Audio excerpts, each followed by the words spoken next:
دوستو 9 ایسے گناہ ہیں جن کو ہم کچھ نہیں سمجھتے، لیکن ان گناہوں سے اللہ تعالیٰ سخت ناراض ہوتے ہیں۔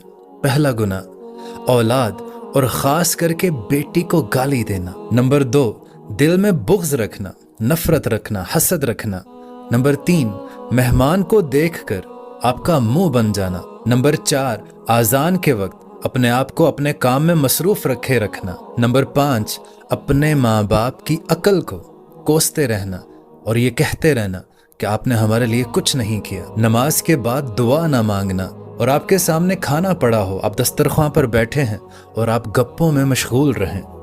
اس کے بعد کھڑے ہو کر پانی پینے سے بھی اللہ تعالیٰ سخت ناراض ہوتے ہیں۔ اور سب سے آخر میں نمبر 9، آپ نے وضو کی حالت میں ہوں اور آپ کفر کے کوئی الفاظ ادا کر دیں، اس سے بھی اللہ تعالیٰ سخت ناراض ہوتے ہیں۔ کوشش کریں کہ ان چھوٹے چھوٹے کام، یہ ہماری روٹین کا حصہ ہیں تمام کام،